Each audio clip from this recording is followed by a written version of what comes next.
अस्सलाम वालेकुम नाज़रीन, आज हम पढ़ेंगे एनाग्राम या एनग्राम.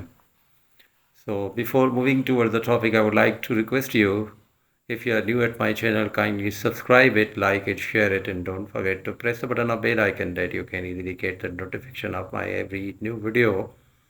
एनग्राम या एनाग्राम के बारे में आज हम पढ़ेंगे. ये एक्चुअली लिटरेरी डिवाइस है जो हमें ये बताती है कि एक वर्ड को रीअरेंज करके दूसरा वर्ड कैसे बना सकते हैं. जैसे वर्ड है पॉट, POT, तो उसे हम टॉप बनाएंगे. एन एनग्राम और anagram is a literary device where the letter that make up a word, phrase or a name are rearranged to create new ones. ऐसे कह सकते हैं कि इसको ट्रांसपोज करके नया वर्ड बनाएंगे. वर्ड है रेस, तो इसको हमने रीअरेंज किया तो केयर बन गया. वर्ड है पार्ट, तो इसको रीअरेंज किया तो ट्रैप बन गया. वर्ड है हार्ट, तो इसको रीअरेंज किया तो अर्थ बन गया. वर्ड है कीन, इसको रीअरेंज किया तो नी बन गया. वर्ड है पॉट, तो इसको रीअरेंज किया तो टॉप बन गया.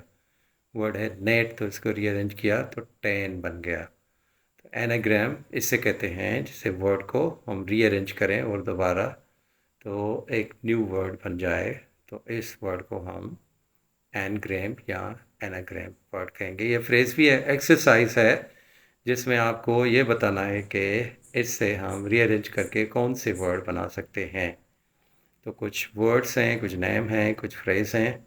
जैसे स्पेस है, तो आप थिंक अबाउट इट कि स्पेस से कौन सा वर्ड बनेगा. विलियम शेक्सपियर से कौन सा वर्ड बनेगा या सेंटेंस बनेगा.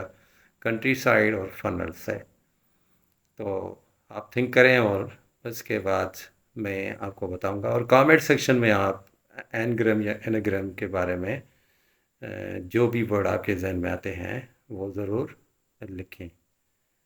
तो स्पेस से जो है कौन सा वर्ड बनेगा. Think about it, William Shakespeare, country side, funnel. तो स्पेस से स्केप भी बनेगा और पैसेज भी बनेगा. विलियम शेक्सपियर से बनेगा I will make a wise phrase.